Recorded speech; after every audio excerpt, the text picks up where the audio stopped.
Howdy, folks, and welcome to the Hunting Stories podcast. I'm your host, Michael, and we got another great one for you today. Today, we're actually connecting with former Denver Bronco, Derek Wolfe. I've been a fan of his for years, and he actually said he'd be on my podcast about a year ago, but shortly after that, he killed one of the biggest mountain lions you've ever seen, and he's just blown up since then as far as the outdoor world, beyond just the football stuff. So I want to thank Derek, of course, for coming on the podcast. It was a pleasure getting to meet him and hearing some of his stories from this past year, and, of course, the mountain lion story. I don't want to ruin too much else, so let's just go ahead and kick this thing off and let Derek tell you some of his stories. Thank you.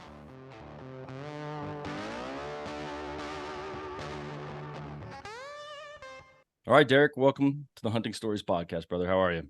I'm great, man. Thanks for having me. Yeah, man. Like I said right before we started recording, I'm a huge Broncos fan, have been my whole life. And I even mentioned to you that like you committed to this a long, long time ago, and then you went and did something stupid like killing probably the biggest mountain lion ever. and and like within a week of committing to my podcast, I think you were on Joe Rogan. I saw you on CNN. So I'm just glad to get a little bit of your time, man. Because I know you've got some cool stories. So I'm excited to have you here. But that being said, why don't you start this thing off, man? Why don't you introduce yourself? I feel like most people probably know who you are at this point, but yes, kick that off. So Derek Wolfe, 10-year NFL vet, Super Bowl champion, father, husband, girl dad, outdoorsman, sportsman. I love everything outdoors. I love to fly fish. I love to hunt. I love to hike. I love to camp. I love to train. I'm just all about all that stuff. So I'm retired now. I retired in 2022 and jumped straight. I knew exactly what I wanted to do when I got done. I wanted to hunt again because it had to take a back seat for so long. Yeah, I bet. Because obviously the fall, from July to February, you're pretty much locked down with football. There's no time to really hunt. Except for when I was in Baltimore, the whitetail hunting was phenomenal. Oh, really? It was COVID, so like we weren't going to meetings, so I was just in the tree stand nonstop. Were you taking meetings in the tree stand? I think I remember somebody doing that. Yeah, was that? It must have been you that mentioned it, maybe on the Rogan podcast or something. But that's pretty funny, man. Yeah, I think about that all the time with NFL players. A lot of the guys like to hunt, and then all they really get to do is like duck hunting once the season's over. You just miss the bulk of big game. So that's Western hunting is out of the picture. Like you're not going to get to do it, unless you go to like private ranch where you just kind of walk up on a bull and then they bring a truck and take it out for you. That's right. And to each their own. But to me, while I'm young, I want to be able to experience going out there and getting after it and hiking out there, deep into the back country and chasing big screaming bulls and big mule deer and stuff like that. And that's just, I'm going on a mountain goat hunt here in August up in BC. Awesome, that's a 10-day backpack hunt. So I'm about it. I love it. Yeah, that's great, man. I'll say that the hunts that I've been on, harvesting is great, but like really it's just the whole thing that's really what makes Western big game hunting special. Just getting out there, struggling, putting in the work. Coming home with an animal is great, but it's definitely not required. So we're getting off track, man. Well, no, it's funny because I talked about this with Dan Gates. We were talking about the percentage of success with bow hunting in Colorado is like under 8%. And it's like, if you told anybody that like, hey, you should get obsessed with this thing that you're only going to be successful 8% of the time, right? But I was a pass rusher, man. And I was a defensive lineman that got after quarterback and stopped the run. And I failed when it came to pass rushing. You're going to fail a lot more than you succeed. So I'm kind of used to that feeling. Yeah. Leaving a game without maybe I affected the game some way, but I didn't get a sack or this and that. Like that would eat at you. But it was always about like, oh, did we win? What came out of that experience? And that leads me into the story that I wanted to tell. All right, let's kick it off, man. Which was it was in New Mexico, which I've been researching the best spots to elk hunt for years, right? Like where are the biggest elk? Where is like the best chance of success? This and that, and everything kept leading me to the Gila National Forest, New Mexico. So I was lucky enough to have a company pay for a tag for me. Oh, that's awesome. Down there, I can afford it, obviously, but it was if someone else can pay for it, then great. Why not, right? And I was really looking forward to this. It was in Unit 16A, and it was the second part of archery, which The year before that, I went down to unit 34 and had great success. It took me all the way to the 5th day to make it happen, but for it being my first experience on elk, I'd been out over the counter in Colorado and it sucked, but It's tough. it's really, I mean, I didn't see an elk, hear an elk, like it just never, for 5 days straight, we just got our butts kicked. Yeah, but that's what you sign up for. But anyways, so we get down there and I'm expecting, something similar to what was going on in 34, just bigger bulls. And we're talking, you're not even thinking about even knocking an arrow at a 330, 340 bull down there in this. So that's just what I've been told, so I was like, this is going to be awesome. So we get out there, and the first day we get in, we're out in this old burn, and it was nothing but cat claw. Yeah.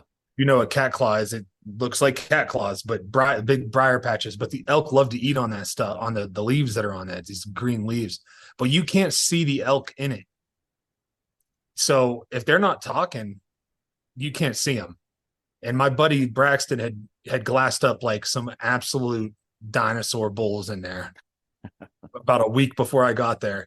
And he's like, there's 2 or 3 in here that are just absolute giants. Like you can't even fathom. One had like 7 on one side, and the other one had this big giant, it was 7 on one side, 6 on the other, but it was like, I'm talking like that thick on his whale tail coming off. That's awesome, man. Oh my goodness. I ran into a bull this year that we thought it was a broken antler at first, but it was like a 7-point on one side, and the other one was like a moose paddle. Just like the whole thing, it just filled in, man. It was the weirdest looking bull. My buddy Jermaine Hodge, he's got some video of it, so I'm hoping we can get a look at that at some point, because all I've seen is like on a laptop. But it's cool when you see those just like monster crazy bulls. Yeah.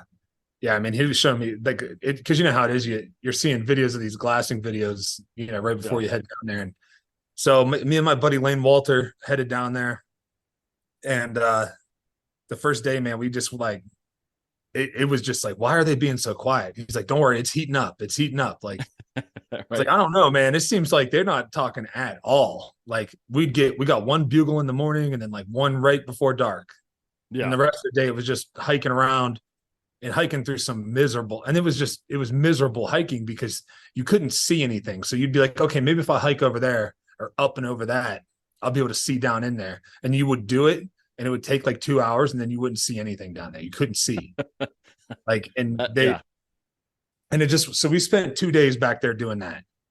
The closest we got to a bull was one evening we called it, we were calling it at cows, and this calf came up and it like almost licked my face. That was pretty cool. I was just sitting on a log because I couldn't move. So I just sat down on this log, and this cow was just like staring me in my eyes. He's like, it's like, meow, meow, just trying to figure out what's going on. Yeah, what is going on? And then it would like leave, and then we'd start cow calling again, because there was a cow and a bull down below us. So we're thinking, if that cow comes up here, that bull will follow. Cow comes up, bull never follows. And then as we're leaving that area to get out of there that night, and it was like, it was one of those hike outs that it was like, take 10 steps and stop, take 10 steps, stop, because it was straight uphill. Yeah. We went down and straight back up to get out of there. And it took forever. It was pitch black. But on our way out of there, we hear the bull, and he's like right there, but he's right there below us. Like he was smart. Like these elk in there must be pressure. It's a small unit with 100 tags, but I'm assuming that everybody piles into these spots where they think these big ones are. Because there's 2 archery seasons, you know what I mean? So the week before that, they must have been in there just chasing these bulls everywhere, and they weren't ready to rut yet, so they're just calling at them and running and running them around. And then by the time I got in there, they were all spooked out. So spooked out that we finally moved out of that area. The next day, that last day, we were like, dude, let's go try something else. So instead of like this steep stuff that we were in, we went into this more open country with the big cedar trees and just rocky rolling hills. And the first morning we get out there, I mean, it was like an hour to get back there on a side-by-side. So I didn't think there'd be many people back there, just because it was a really bumpy and tough ride to get back there. Yeah. And we get back there and rip a bugle, and like 3 or 4 bulls just right away. Boom, boom, boom. And I was like, oh, it's on. Let's go. So the chase is on. So it's like, okay, well, which one do we chase? Right. So we wait for the sun to come up and we start glassing. We see this absolute freak of a bull, just a giant. I mean, he is 380 inches all day, maybe bigger. I mean, it's like he would go back. He was like scratching his butt with his back tine. Just and he was just so much bigger than everything else that was out there. And he had like 50 cows with him.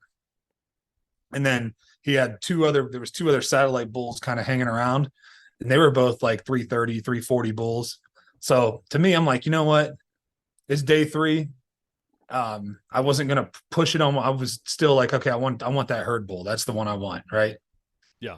The one I'm gonna put my time in. And we chased him around all day that day. Just for about 8 miles, we followed him, and we get up in on him tight.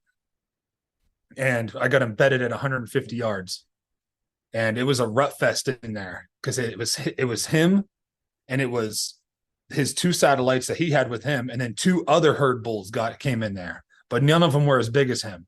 And they were just screaming and yelling, and cows. I mean, there's at least 150 cows in there. No shit. Damn. It's unbelievable. They were everywhere. And we get this bull to bed down, facing away from us, wind blowing in our face at 150 yards. And there was 2 cows up above us.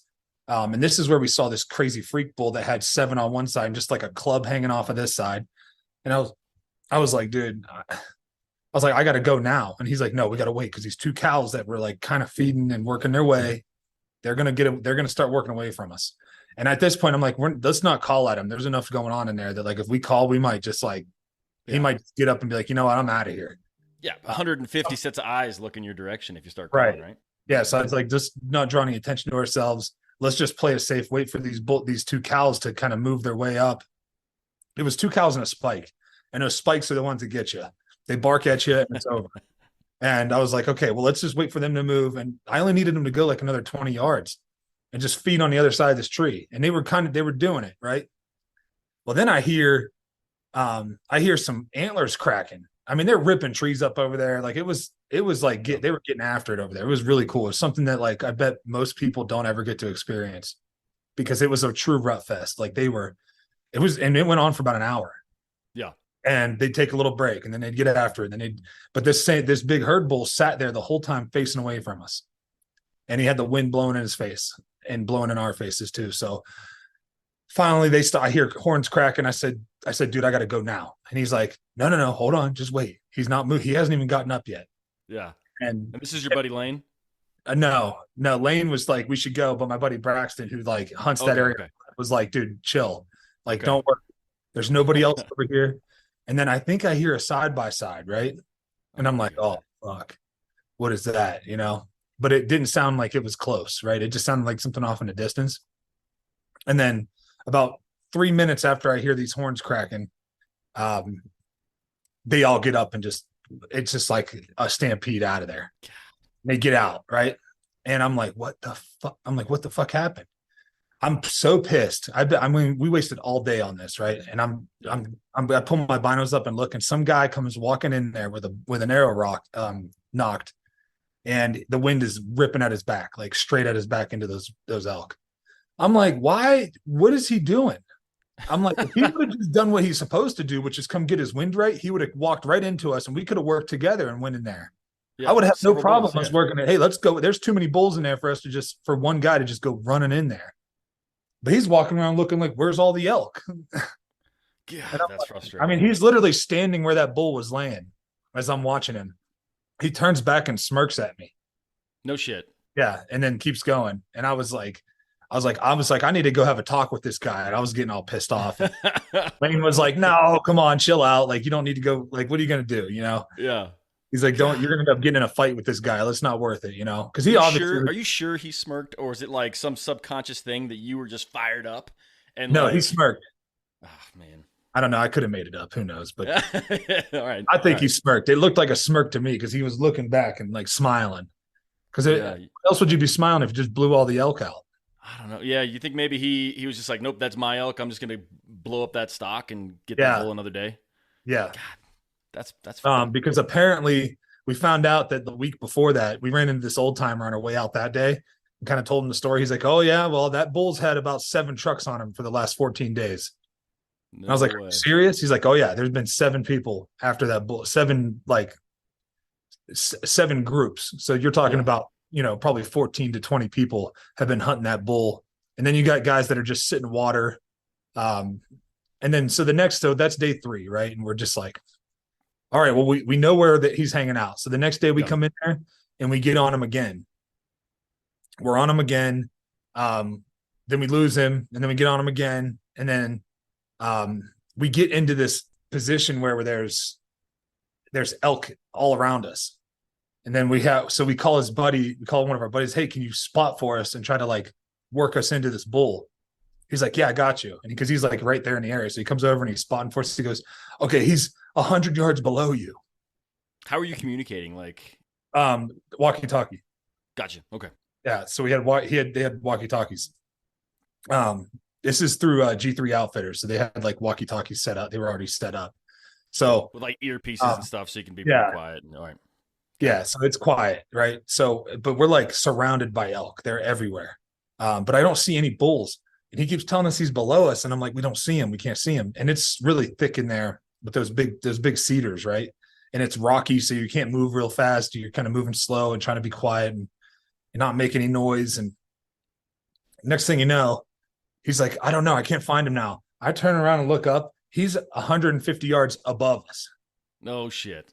Just standing there. He doesn't even see us. He's just kind of staying. Like this bull acted. He didn't act pressured. He didn't act like he knew anybody was hunting him the whole time we were after him. He was so confident and just like so big that he just was like, if the cows left, he'd leave. He just did not care. Like he did not. Nobody challenged him. If bulls got close to him, they'd stop and just stare at him. And he would just like, he wouldn't even act like aggressive. He just was like, he could tell he was the, he was the king on that, So yeah, that's cool, man.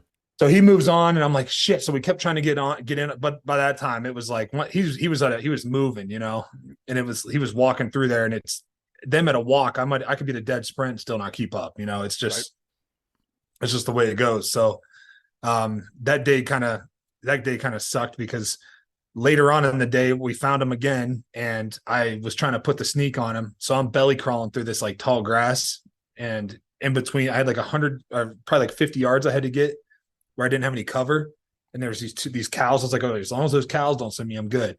So I'm going. And then I look over, and there's this like 330 bull at like 80 yards just standing there staring at me. No shit. God. And I'm like, no. And usually they don't care, right? They're just like, yeah, whatever, And if it's the cows I'm worried about. So I just stayed there. And then he goes and like runs down over the hill. And then the cows are like, where's he at? They're looking for him. Then they see me, and then it's all hell breaks loose. How many cows? There was like, I don't know, 15, 20 of them in there. God, man. But there was like 4. There was only 4 that I had to worry about seeing me, and they didn't see, they never saw me. And I was going to be in position because that other bull was down to my left, right? And this bull comes off onto my right, and I never saw him over there. He just came out of nowhere. Like, why would he just walk out in the open like that? Like, it's just bad luck, Yeah. So, and I probably could have, no, I could have, he sat there and stared at me so long, I could have knocked an arrow, drew back, and probably shot him. He wasn't the one I was after, right? So yeah, he was like probably a 320, 315 inch bull. He was a big bull. In my head, he looks so small just because that other one was so big. You know what I mean? He was probably a perfect bull to take, but I was after that certain bull, and that's what happens. You get like hyper focused on something, and you miss all the opportunities that present themselves around you.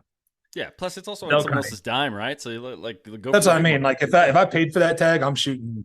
I'm even on the first day that we had a nice bull that was like getting pretty close. I would have shot him. Yeah. But for sure.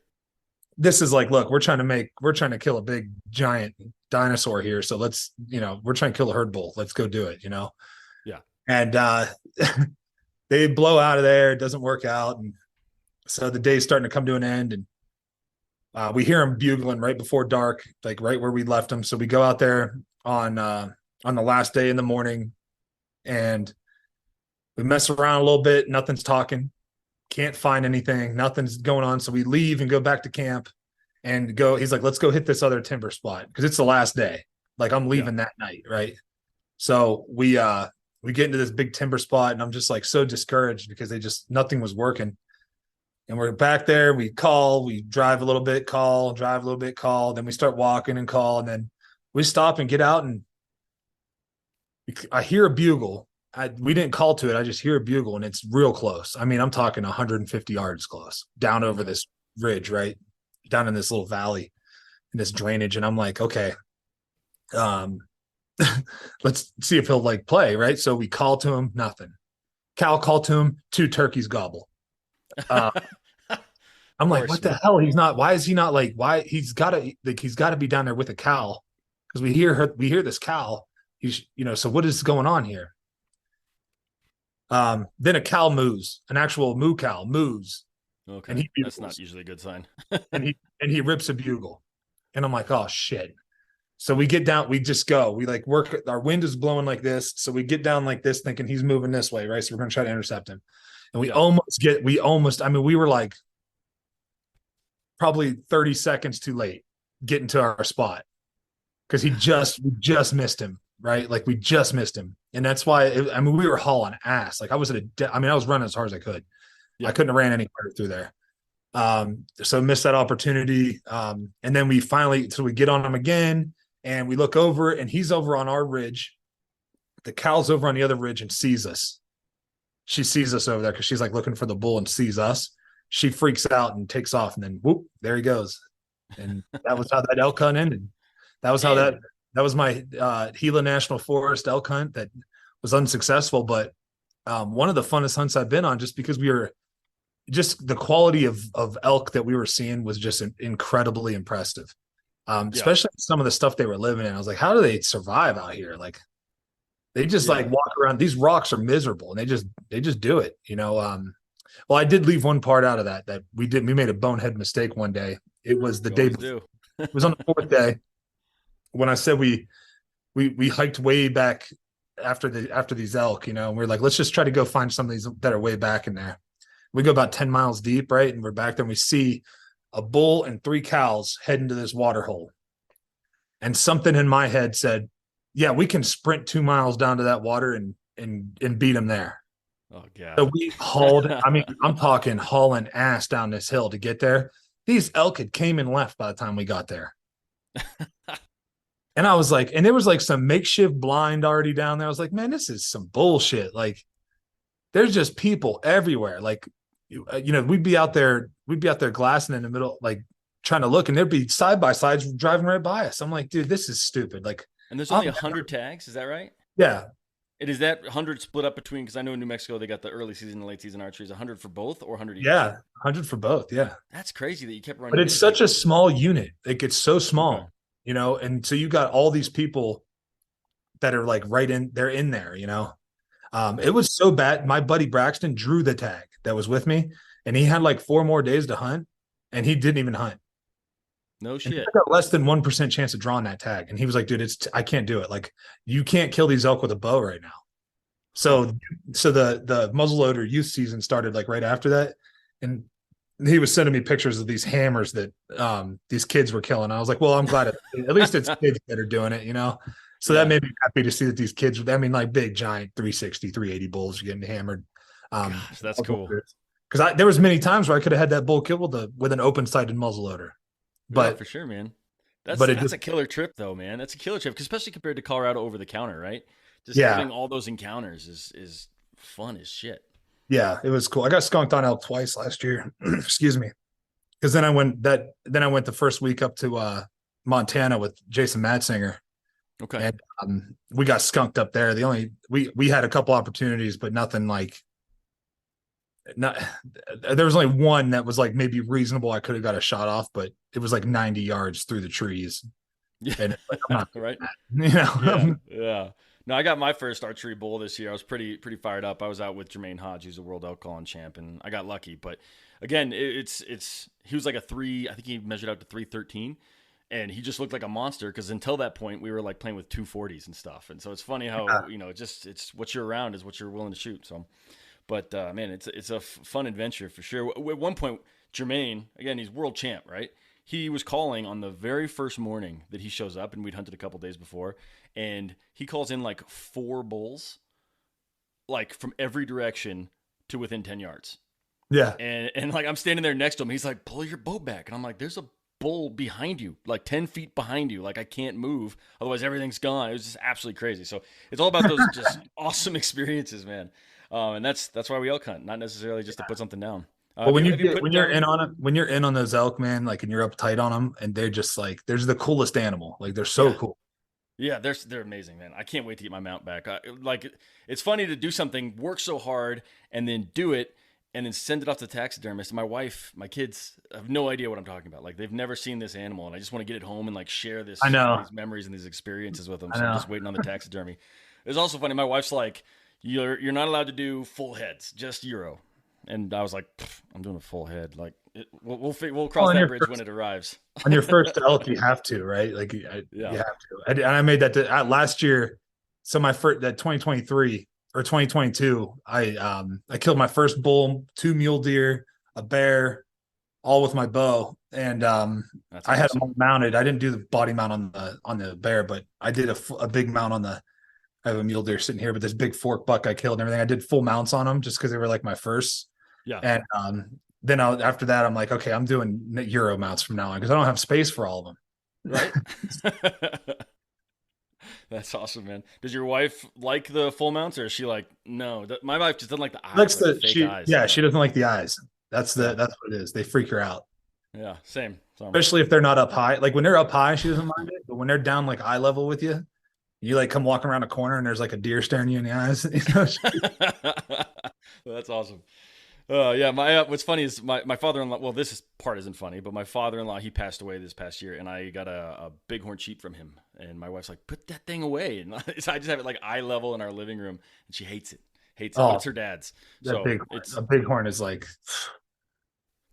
I want one so bad. yeah, they're so cool.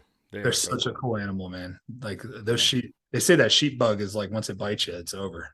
Yeah, yeah, that's all you want to do once you get there. And also, I mean, I've never killed a mule deer, working on it, but I've also heard that some people patterning mule deer and going after those 200 plus inch bucks is just like something's about it, and people just go crazy for those two things. Well, that's how it is the whitetail, man. I don't know if you whitetail hunt at all, but I've very limited. I've gotten one Texas buck, and that's it with a shotgun. okay. Well, that's like different kind of whitetail hunting. But Yeah, these like Midwest whitetail hunting, when you catching them on like on a pattern and bow hunting them, it is like it's a game of chess. Like it is this game of chess that you play with them. And if they smell you one time, they're gone for weeks. You'll no never you way. won't see them again. Huh. So you get like one opportunity, and it's fun to try to pattern them. And people, that's why people are spending all this money on cameras, and they get these deer that they know when they're showing up. They know that, and they still can't get them killed. So that just Nope. shows you how smart they are, and people like it's addicting. It really is. I'm gonna have my first go at that this year. Actually, one of my buddies went to high school with him. He's got like 400 acres in Kansas, and he's got 200-inch deer there. And he's like, "Come on down whenever you want." Last year you have to draw, so last year I didn't draw, but this year I should Yeah. have enough points. So Yeah. I'll be in Kansas this year too, down in Southeast Kansas. same. It's I don't nice. know. I don't know when, but maybe we can get you on the ranch if you're not having any luck where you are. Yeah. I think I get to go to Illinois this year too. I got a buddy that's got a big farm out in Illinois. So it's always fun when you're hunting. I hunted public land, Oklahoma this year Oh yeah, with how'd that go? my buddy Levi, and dude, we didn't see any other hunters, but it is like these deer just walk around looking up in the tree. Like they just No look shit. in the trees. We're just ready for you. Yeah, they're just like looking around. And I'm like, I was like, these things have been shot at so many times. Like that, Yeah, that's why they act that way. yeah, that's cool, man. Well, hey, I know. Do you have any more stories for us? I mean, I could sit here and tell stories for hours. I mean, I got You a tell bunch me, of man. You tell me. but, I do want to say you don't have to tell your cougar story, but people need to go hear it, especially the part where like the cougar's looking in the guy's like it's like living under the dude's patio and looking in his windows trying to kill him and his dog.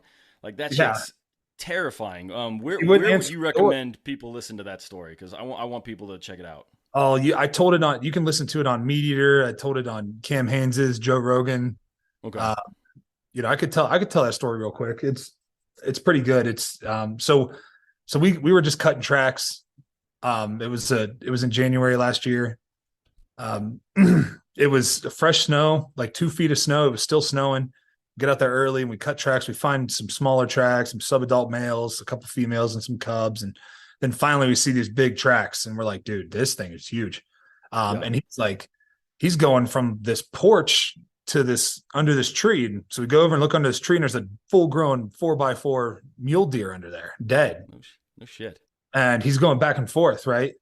And because there's a plow truck that's going up and down that road. And so the plow truck comes and he goes back under the porch, and he goes back. So we were trying to like see if we could see him up there, and we didn't see him under there. And so we go up and knock on the door, and nobody answers. I didn't want to, it was like 6 a.m. I didn't want to knock loud, so then we just call people. And then next thing you know, we're driving back down there, and this guy's out there like kind of, waving at us. And he's like, was that you guys knocking on my door? And we're like, yeah. And he's like, oh, I thought it was that lion. You see those tracks? And I was like, yeah. And he's like, we're like, yeah, man, he's denned up under your porch. He's like, I know. It's like, it's terrifying. So we were like, you care if we go get him? He's like, please go get him. Yeah.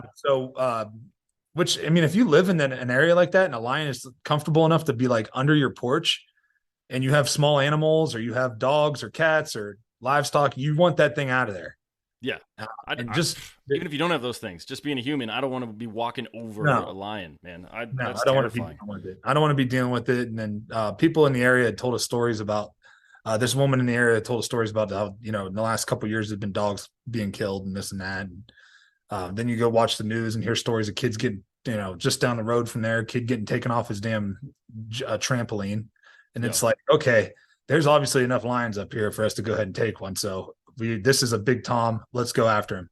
Get the dogs out, go after him, go up. We go straight up. And I knew it was going to suck from the second I took a step on that incline, because I started slipping and falling. And I was like, oh, this is going to suck. And the guy I was with had like some Scarpas on that were just like mountaineering boots. And I had like these Kenetreks that were just like all worn out from the season before. And they were just I was sliding all. I couldn't even walk. Like I'd take like 2 or 3 steps and fall. 1 step, fall. And I just was like, all right, fine, I'm crawling. So I crawled up, and I look, and he's already like he's like sliding down the other side down into this drainage, because the dog, he has to stay with the dogs, Yeah. So I did the same. I slid down there, and then it was like waist deep, chest deep snow.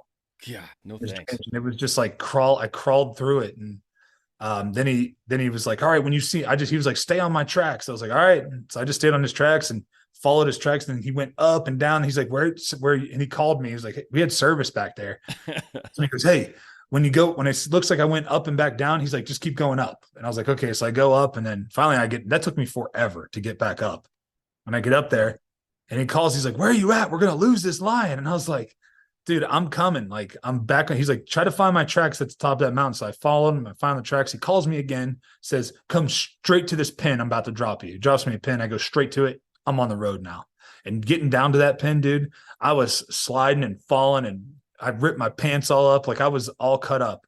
Oh, and I'm on the road. And he's like, I couldn't even hardly hear the hounds. I could hear them, but I couldn't hardly hear them. And he's like, dude, you got to come back up. And I was like, no way. I was like, all right, I'm coming. He's like, we're going to lose. Your buddy just like a freak? Because you're a professional athlete, right? Like you're just this is what he does. Man. This is what he does. No, he does this. So just trained for it. Yeah, he's just like built for it. And he weighs 100 pounds less than me. That'll do it. That'll do it pretty quick. Yeah, so he's just like built. He's like used to it.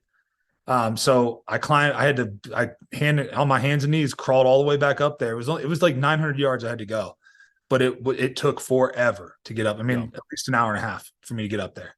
And at one point, I lay down and turn around and look up, and he's like, "You're almost here." And I look up, and that lion is right above me, just staring at me. And so I crawled like another 10 yards to get up. Stood up, pulled my bow back, and shot him, and he was dead before he hit the ground. And then we had to pack him out of there, and so we got it. I picked him up. I didn't even want to take a picture. That picture you see, I didn't want to take it. Yeah. He was like, "No, we got to take a picture. He's huge." And I was like, "Whatever." And I went to pick him up. I was like, "Dude, he's like 200 pounds." And he was like, "Yeah, well, I don't know about that. 200 pounds. He knows lions, right?" He's like, "I don't know about 200-pound lion." He's like, "He might be like 180." And I was like, "Whatever. I don't care. He's huge." So I go and I pick him up, and his big old pumpkin head like rolls back into my face, and I like knock his head sideways. And I'm like, "Take the fucking picture." So he takes the picture, and his hands were all like wet, so it wasn't working at first. So he's like, and he finally gets it to work, and we gut him out and put him in my pack long ways, like parallel, to me, and he's like hanging out the sides, touching the ground. So I got on my hands and knees and crawled down backwards. I strapped my bow to my back and crawled down backwards. and it took forever, and finally got to the truck, and I was just like so exhausted. I was cramping up the whole time. Yeah, It was miserable, man. But it was like that it was like the misery that you love, like it for sucks, sure. but I love it, and to come out of that. And I had no idea that they how big that was my first lion hunt ever. It was Yeah. like my first time being up close. So I didn't even know how big he really was. You just a lion to you, not Yeah, necessarily he's just just a a lion. massive I was like, lion. oh, they must just be big. Like when you find a big tom, they just must all look like this. Um, No, man, that but the thing's a guy I was freak. with exaggerates a lot, anyways. You know what I mean? He's always like, huge, he's freaking huge, And I was like, I don't know, man. It's just a lion, I guess, And he's like, no, you don't understand. He's huge. Um, and then, um, that was that, man. The hunt was over, and I came back down. I actually showed up to do my radio job like 2 hours late because it took way longer than I thought. But like once I was already committed to this lion, it was like I was committed to him. It didn't matter Yeah. what else was going on, So I showed up to work still wearing the stuff you saw me in that picture wearing. That's what I showed up to the studio in, That's too funny, man. thinking, Way too smelling funny. like a mountain lion. I remember when it happened, man, because it was on the news. Like I was living here in Colorado at the time.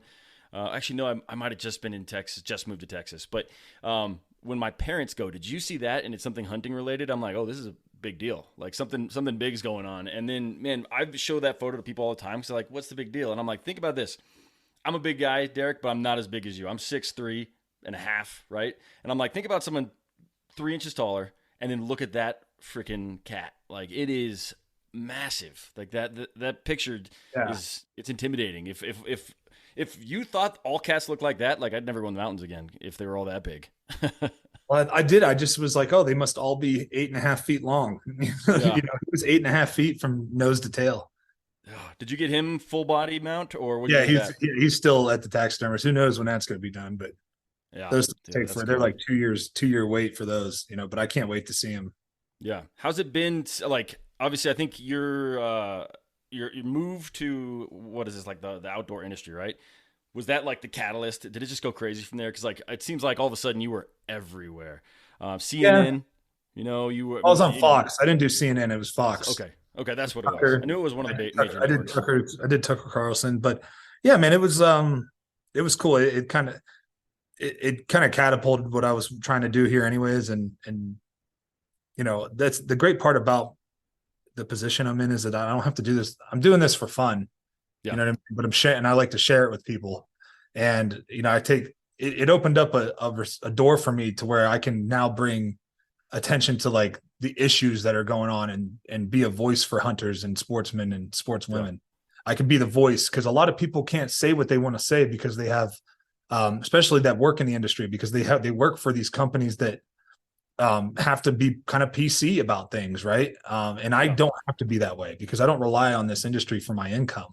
So I can say and be that voice to bring awareness, especially in Colorado, where they're trying to attack. These antis are attacking our way of life. Like yeah, it's not they don't want us to kill mountain lions. It's not that they want wolves in. They want to bring wolves in so that they kill all the deer and elk. They want to stop mountain lion hunting so they kill more deer and elk. That way there are less hunters. Because if there's no game to hunt, then no one will hunt, yeah. and they wipe the culture. And then they have a long-term plan. So I encourage everybody that's listening, right now, Dan Gates at SaveTheHuntColorado.com. Go donate your money. 100% of those proceeds, 100% goes to lobbying and fighting these guys. Yeah. And make sure that you bring awareness and educate people around you that maybe aren't anti-hunters, but aren't real hunters, but they think lions are cool and they think wolves are cool. Yeah, I think they're cool too. And I want them. I would like to have them around, but there's got to be a management plan for all of them. Yeah. If you 100%. get too many of them, not only are they going to eat, they're going to eat all of the deer now or kill them all. They will decimate it. And the science proves it. Go look at Yellowstone. Go look at the Lolo, and Absolutely. Yeah. go look. There's science to prove it. So I'm not just talking out of my ass here. Go look at that. And you don't have to be a Colorado hunter to feel this way. If you ever think that you want to come to Colorado and hunt, then you should probably be aware of this and donate a little bit of money. Every little bit helps. Yeah. Put your money where your mouth is. We got to all come together on this one, and shut it down. Because if we show that we're a united front, because they see us. What they see is they see us all divided. They see bow hunters arguing with traditional compound hunters arguing with traditional hunters. Yeah. And muzzleloaders and rifle hunters arguing with bow hunters, and it's just like Eastern hunters, Western hunters. Yeah. Oh, all you do is sit in a tree stand. And like, no, we're all outdoorsmen. And if you think that they're not coming for your state next, you're wrong. Because look what they've done to Wisconsin and Minnesota and Michigan. Like, it's been they're destroyed. The wolves have destroyed it up there, and that's how they're using the wolves to destroy our culture.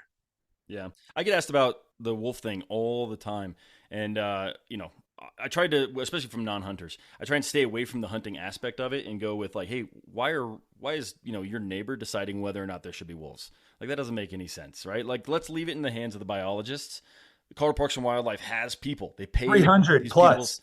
They pay their salaries to study this and make sure that the ecosystem is perfect. Why are we letting anyone vote on this? Like, it doesn't make sense to vote for wildlife. Tell me why the governor would put gag orders on him. No, his husband. That's why. Exactly. It's his husband who is an animal rights extremist. Yep. Not an activist, an extremist. Yep. So, like, anybody who has a spouse knows when your spouse wants something done, you're going to do it. So poor Governor Polis is like, dude, I don't care about wolves, and I got immigrants rolling into the city all nonstop. I got to worry about that. Meanwhile, his husband, his spouse is like, hey, bud, yeah, I want wolves, and I don't want people hunting, and I want this, and I want that. And it's like, what do you think he's going to do? He's going to do whatever just to get, like, leave me alone so I can, do my job. He's going to do what his spouse wants. Absolutely. 100%, man. 100%. Well, Derek, man, this was fun. I appreciate you taking the time. We got off track at the end, but that's fine. That happens all the time. But why don't we tell the people where they can find you? I know you mentioned, a couple things at the beginning, but, I know you have a podcast. It's great. It's not always about hunting. I listen to it. And then your YouTube, Carbon TV, whatever you want to share. Yeah, you can you can find my videos on YouTube, Wolf Untamed. You can listen to me on all streaming sites for my podcast, Spotify, Apple, Google, Amazon. That's also Wolf Untamed. And you can check out wolfuntamed.com. And we got some cool stuff coming up. I'm getting ready to partner up with a really cool group to really revamp this podcast and make it something special, because it's fun to get to know people. And it's not just hunting. It's more than that. It's like a lifestyle podcast. I'm bringing on all different walks of life, veterans and hockey players and snowboarders and hunters and Manuel Sanders and Donnie Dusk and a bunch of good guys. Yeah, it's fun to listen. It's just me and whoever I can get to come talk to me. I got this guy called Dom the Hypnotist. He's going to be coming on here real soon. Okay. He's a real hypnotist. He does. It's really cool. So I just think it's interesting stuff. That's awesome. Just check it out. Like you said earlier, man, it's you aren't doing it for any other reason other than it's what you want to do, and so you're a little bit probably more honest than most. So I appreciate that. So. Everybody, make sure you check out what Derek's got going on. I'll put notes to everything, links to everything in the show notes. And, man, thanks again. I really appreciate it. And go Broncos. Hell yeah, man. All right, guys. That's it. Another couple stories in the books. I want to thank Derek, of course, for coming on the podcast. Some of my favorite stories. I definitely had heard the mountain lion one before. But, man, it is crazy. If you want to hear a longer tail version of that episode or of that story in particular, check out Joe Rogan, Cam Hanes, anywhere that Derek's basically been on. People ask him about that crazy mountain lion. Thank you again, Derek. Thank you to the listeners, of course, for tuning in. Do appreciate you guys. Make sure you give us a follow on Instagram. Give Derek a follow. Make sure you follow Wolf Untamed. All the links to everything you need are in the show notes. But that's it, guys. Thanks again. Now get out there and make some stories of your own.